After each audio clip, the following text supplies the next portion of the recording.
Announcing the commencement of the first purge. I want you to change the world, and don't think that this is going to happen peacefully or you can do it alone. We need to kill the rich. You get out there, you use your weapons, and you rip Washington apart. You hunt down the billionaires, the bank bosses, the CEOs, the scumbags and the liars, the governors, the lobbyists, the senators, because they're all the same, and you hang them. Just remember all the good the purge does. Good morning, everyone. It's July 9th, 2018. I'm Eric. Alright. So, when I first got to jail, about my first day in, it's really hazy because they kept the place dark. You couldn't tell really what time of day it was, but my first or second day in, the guards bring this cat in. His name is Devin, and he's there, a big guy, carrying a Holy Quran. And I thought, oh God, not this shit. I really did. But after talking to D, I find out that he's a really good guy. Who knew, right? Who knew that somebody carrying a Quran could be a really peaceful, good guy? But he is. And that made me think, how many misconceptions do we carry around about other people because of mainstream media? Among other reasons. I mean, it was Muslims that supposedly hijacked the planes on 9/11. Of course, we all have our doubts about that, and rightfully so. The point being is, you see a guy that looks like me, unshaven, tattooed, and or a guy that looks like a big-ass Viking, bald head, tattoos, or a guy that's a Muslim carrying a Quran around, maybe you're wrong about us. Maybe you're the person who's the danger to everybody else. I think so. Because we sure the fuck haven't been. Anyway. Crop loss. I don't know if any of you have heard of Ice Age Farmer. He's the guy that talks about the grand solar minimum and how it's affecting our climate and our crops. He has this nifty little map on his website, iceagefarmer.com. Now, I don't suppose this guy would want me using his name because I'm a lot more radical in my solutions than most people, but that's okay. As you see, he's got pins up everywhere, and all these little pins represent crop losses. On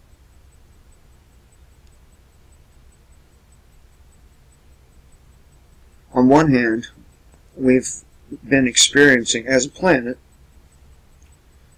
record heat where shit is melting, right? Asphalt melting, signs melting, stoplights. But on the other hand, we have experienced many other weather phenomenon that just shouldn't be. For example, plunging temperatures, hard freezes, trouble in Texas. Mexico vegetable farmers are losing their crops. And then up in Canada, it was too cold. It's been too cold for the crops to grow. Up here, it's been too cold for crops to grow. So And Kansas was a total loss for wheat. Total loss. And people are going to call me a fearmonger. They have called me a fearmonger, and much worse, you know, crackhead, meth head. Even though I've never touched either of these things, they still look at me because I'm skinny. I don't take care of myself. They see crackhead or meth head for some reason. Anyway, what are people going to do when these little tags are there's so many of them, you can no longer see the map? Because when it gets to that point, people are going to be fighting for food. You think the government's going to come and save you?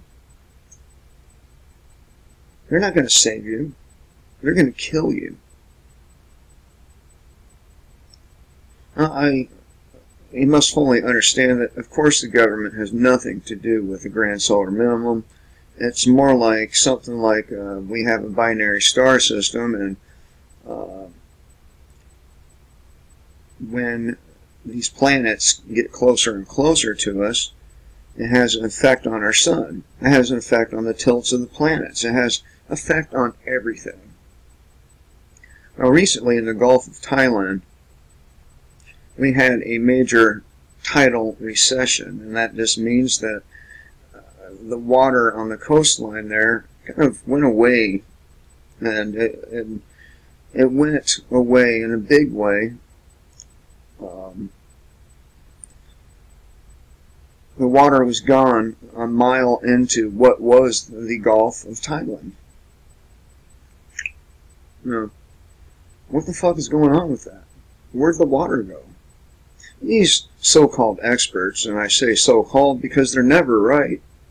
I'm more right than they are, and I have a better track record of forecasting than they do, and they're fucking scientists. So-called experts. They say a storm consumed that water. What the fuck? I mean, these people really believe you, the public, are retards. And I suppose many of you are, at some level, fucking retards. Because, after all, you're still listening to the experts. Let's see. The experts said back in the 1970s that we'd be living in an ice age right now, and then they flip-flopped and said, no, it's going to be the ice sheets melting and flooding. No, this, that, blah, blah, blah. And, well, they were wrong. How many times do these people got to be wrong before you quit considering them experts? I'm just an ordinary guy. Don't have a college degree, but I've been to college, and I have a better track record of predictions than these people do.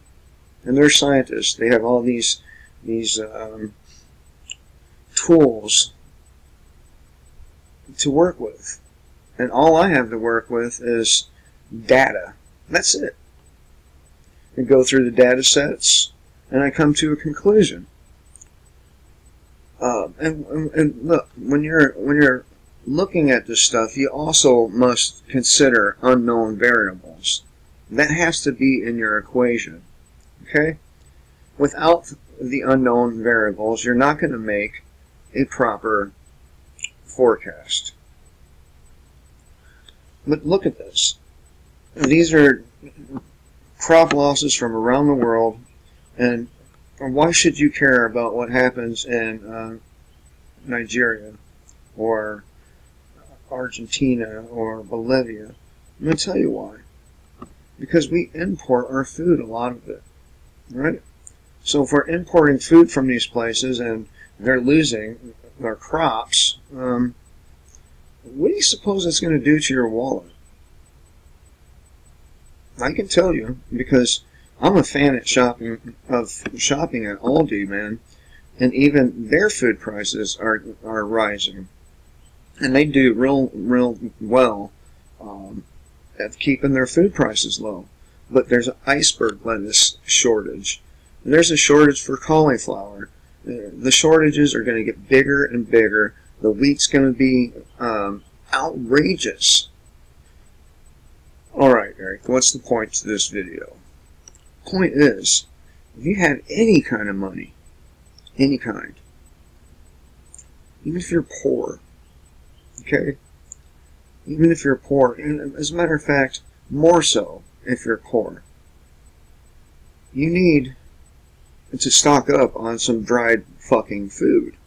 You know, like dried peas and beans and rice and pasta. You need to stock up on canned meats, dried meats. You need to do it quick.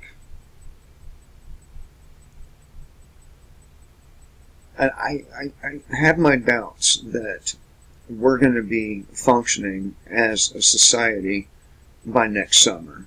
I really do. It will be a minor, well, maybe not a minor miracle, but it'll be a miracle if we are. Now, these crop losses haven't just occurred this year. They've occurred, they've occurred since about 2005, and after 2012, the crop losses took an uptick. The Mayans didn't predict the end of the world, okay? They predicted the end of an age. And that age did end. And everybody misinterpreted what it meant. No, they weren't saying that 2012 was the end of the world. They were saying that 2012 was the beginning of the end of the world. And it was. You know, people, our planet's gone through cycles over and over again. Humanity has built and collapsed over and over again. So it's not unreasonable to think that this very same thing is happening to us as I make this video. I'm not trying to scare you. Again, I want you to be informed. I want you to know what the fuck is going on.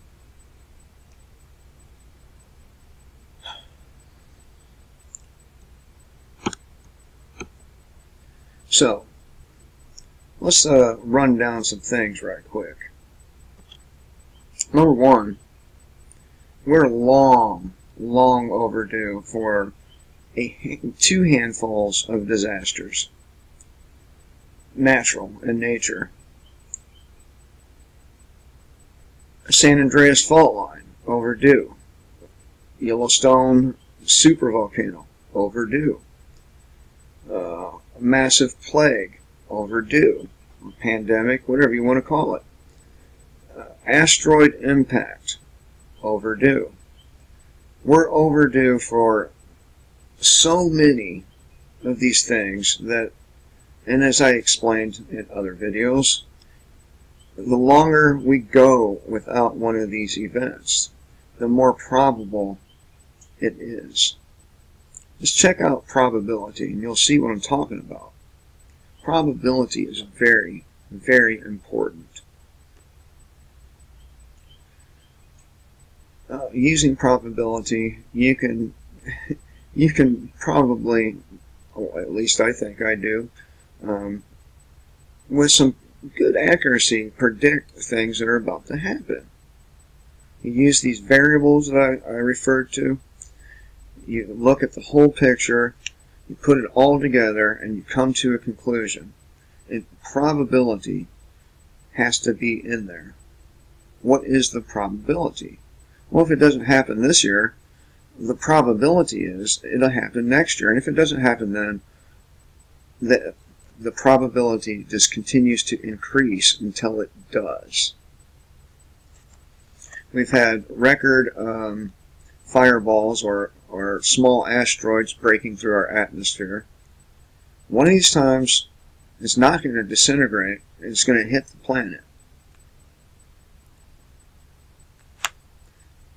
So, you need some food. You need some water. I suggest life straws. I suggest a water filter that will drain or filter out radioactive material. I suggest lots and lots of dried food, and I mean lots of it. Like a roomful. A decent sized roomful. Bottled water.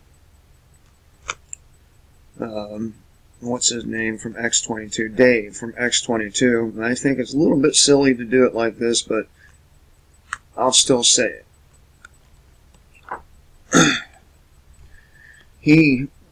Dave from X-22, goes and buys 5-gallon buckets with lids from Home Depot. And he fills them up and stacks them in his basement. Not a bad idea, I guess, but it's not really practical if you have to move. And man, those of us on the East Coast, we're going to have to move. So carrying these 5-gallon buckets around with you, not real practical. Assuming we get to our automobiles will be working, that's still a lot of shit to carry in an automobile. Bucket after bucket after bucket of water, just not practical. Who's going to carry that shit when the inevitable happens? When your car or truck or whatever breaks down?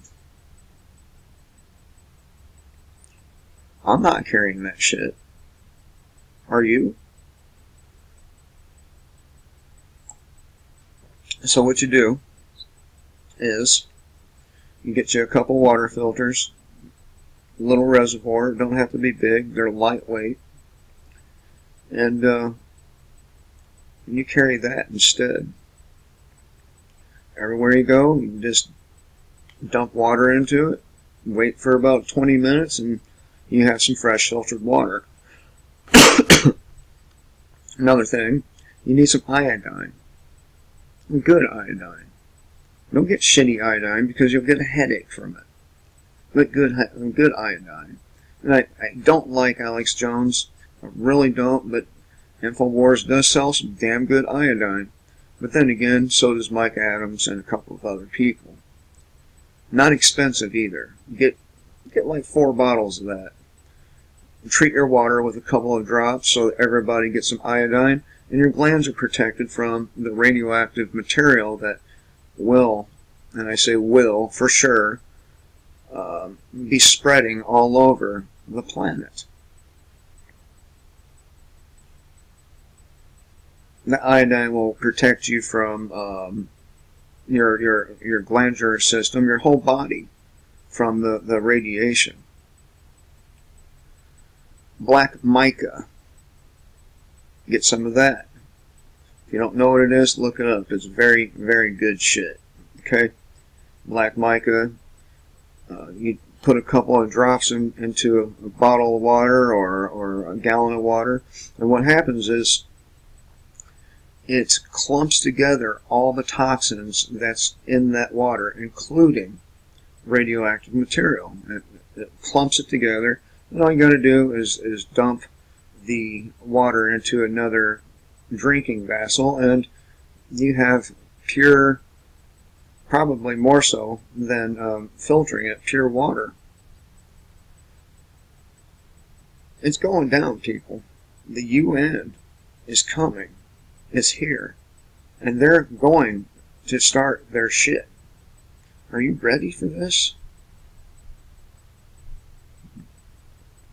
Now, all these people across the across this country, in county jail or prison, I hate to say it, they're probably going to be fucked, unless, of course, you get some good people, some good soldiers, and go down there and get them. Can you imagine the loyalty that would be displayed to you if you went down and opened the doors for some of these people. You know, like the Muslim guy that I just mentioned in when I started my video, or maybe the Aryan Brotherhood Viking dude. Maybe you know, the people that you have a misconception of really aren't that bad. That's what I learned in my county jail stay this time. I had a preconceived notion of what a Muslim would act like, and it was smashed. How about that?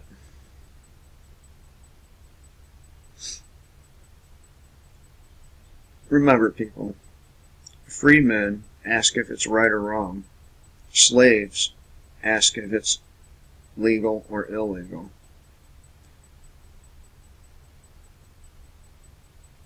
So this video really wasn't about anything except for you being ready for the inevitable. That's what I'm trying to pound into you. And then once you're ready, you need to be ready to fight. Not me, not the Muslim, although I will admit that if there's a radicalized Muslim coming at me, they're going to die, but this is really not our primary concern. The primary concern is a government that can kill us from space, that can drop napalm or whatever ordnance you can think of.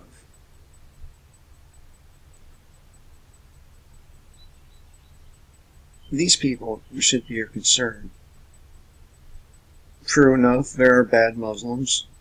There's also bad Christians, and there's definitely bad Jews.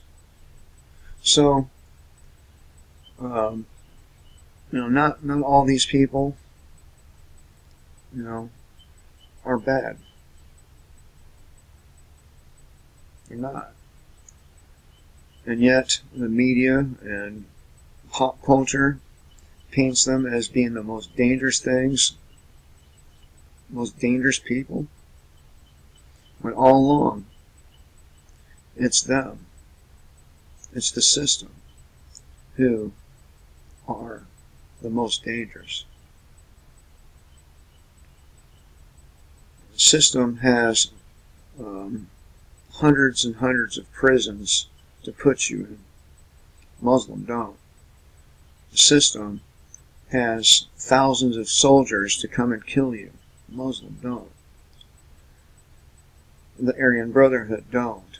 The Crips, the Bloods, blah, blah, blah, they don't. Yes, their Crips and Bloods are bad. They're bad people. And a lot of the Aryan Brotherhood people are bad. And a lot of the Muslims are bad. But nothing compared to our government and its enforcement apparatus and its industrial complexes. Remember, people, kill the state before the state kills you.